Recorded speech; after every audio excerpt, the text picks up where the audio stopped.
This is Hannah and Kaylin, back again with Double Talk. I'm Hannah. And I'm Kaylin. And we're here at Spring Studios in New York City for the 2023 Tribeca Film Festival premiere of the documentary, Songs About Fucking. Marc Rebillet is a lot of things. A musician, a comedian, an artist, and a creator who is daring enough to improvise his shows. In the documentary Songs About Fucking, which premiered at the Tribeca Film Festival, director James Gallagher takes audiences into Rebillet's world, and it's wild, contemplative, and everything in between. We caught up with Marc and James at the film's premiere. Listen in. I love just the way that you do everything, basically. I'll start that way. Because, you do full shows on Twitch. Yes. You donate tons of money to charity. Some of your songs are like, they're funny, and then some of them are like raunchy, but then they're really heartfelt. Like you did the song for the essential workers during the pandemic. Yes. Like you never know what you're going to get with you. And do you have, this probably sounds silly, but honestly, like I want to know, do you have a general like philosophy about life? Like you wake up in the morning, what goes through your mind? How do you take on every day? I do have a general philosophy. I mean, I think generally I would say it's find happy moments in your life, and also surround yourself with people who you love and who love you, and try and do things that make you happy or bring you some sense of fulfillment. But generally, it's like happy moments. That's the shit. If you're doing stuff that is bringing you, because that could involve any number of things. That's charity, it's being with friends, it's smoking weed, it's making music, it's any number of things. But as long as it's bringing you a little bit of happiness, happy moments. Find little happy moments. Of course you'd have the perfect answer to that. To not hesitate for even 1 second. Yeah. So, okay, a quick scroll through your Instagram feed and your social media feeds. Yeah. I see people genuinely pouring their hearts into thanking you for your music and saying that you genuinely make the world a better place through your music. And this is a music thing, you know? What do you think about that? I think that's maybe a little too much credit to me and my music, maybe, even though who am I to discount someone's feelings if they felt that, they feel that way, you know? That's beautiful that I can elicit that sort of feeling out of someone. That's super dope. But like ultimately, it's music. Hopefully, it makes you feel something. I don't know if changing lives. I don't know. That's a lot. That's a big burden. You know what I mean? Yeah. Hit it, feel it, tap it. That's it. But I just feel like that's a lot of pressure. It's good not to think about that. What the right thing is, I think, just to do it, and if it affects people, that's cool.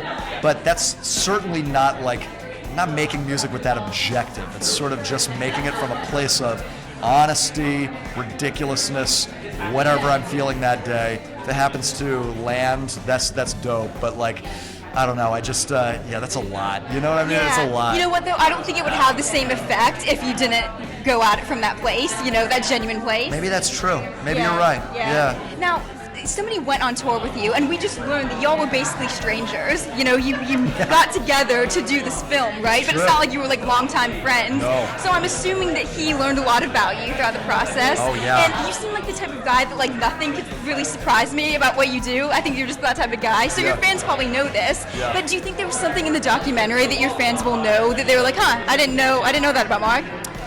Maybe it has.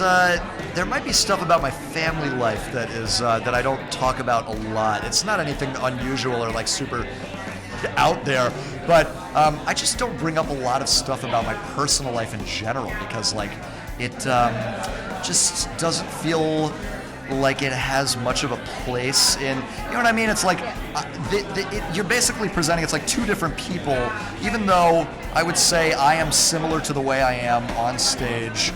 The two are similar, but I like to keep just me, my friends, my family, and my personal life very much separate from the stuff I do on stage. And James, the director, has done an amazing job of like painting a very sweet portrait of that. So yeah, it's just like my personal shit, which is not really stuff that I bring with me on stage. On stage, I'm just like yelling.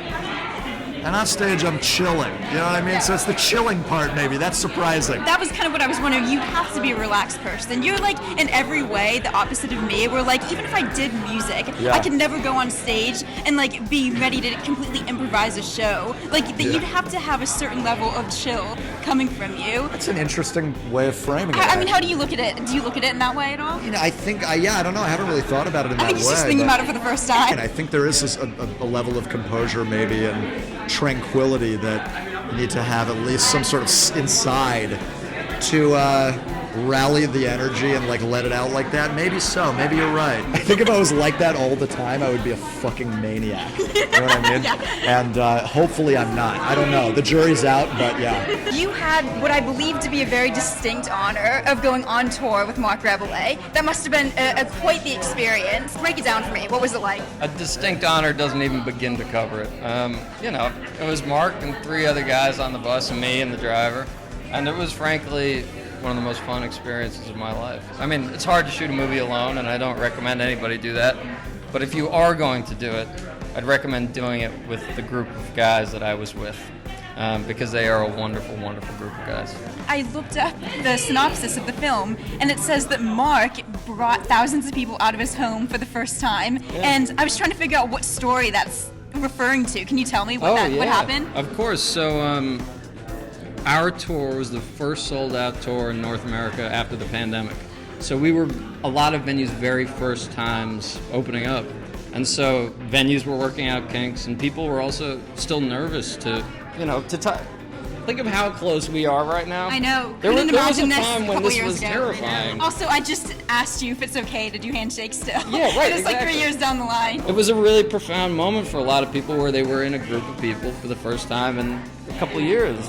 And you felt that love and you felt that energy, frankly. I mean, everyone remembers that first experience where they were like, I remember we went to the theater to see Cruella. Imagine we were at a concert. You know what I mean? no, the energy of everybody. It's amazing. Just to even touch somebody's shoulders. You thought it would never I come thought it back. was gone forever. That's how I felt too, and I think there was probably a loneliness that we all felt that was deeper than what we'd expected, and so. How did you get in touch in the first place with Marc? So we got introduced by one of our producers, Gus, who's a handsome man over there, and about the idea of making a movie together, and I thought Marc was this kind of bizarre and wonderful cipher, and I thought there is absolutely a movie here, and he liked me enough to invite me on the bus. And so we met in the context of making a film together. And so it was this really weird first date where it was like, you have 2 hours to decide if you're going to live together for 2 months on the road. And we both came away from it thinking, huh, might be fun. You skipped right to marriage. Yeah, we skipped There right to wasn't even marriage. a courting period. Yeah, exactly. Yeah. And a beautiful marriage it was, for what it's I love worth. it. So Marc seems like the type of guy that like nothing he could do would surprise you, and I'm sure his fans are aware of this now, following him for this long. Is there anything that you learned about him while you were on tour with him that you were like, now that I don't think his fans would know about him? So, absolutely. Because he is so bombastic, he shouts in the background over there, you expect that to be his shtick. And what the great surprise was how deep and kind of a person there is underneath that. Maybe not a surprise, because I don't think you can be a great artist, and I think he is a great artist without having a real depth to you. But encountering that, being the recipient of that, and having him share it with me in the camera, felt like a great gift, and that was a great surprise. I see when I'm scrolling through his Instagram comments, I see a lot of people genuinely pouring their hearts and saying you are truly making the world a better place through your music. How have you seen that? I mean, it's like I've been to a lot of live music shows. Every artist brings a different kind of fan. Marc's fans have a level of love and generosity for each other, which is frankly unlike anything. For each other and for Marc. Like the whole thing is this communal love fest. It's all love. And I think that stems from Marc, and is so much of what we hope to express in the movie. Was we're here because we love each other. Whoever you are, come in, you're welcome.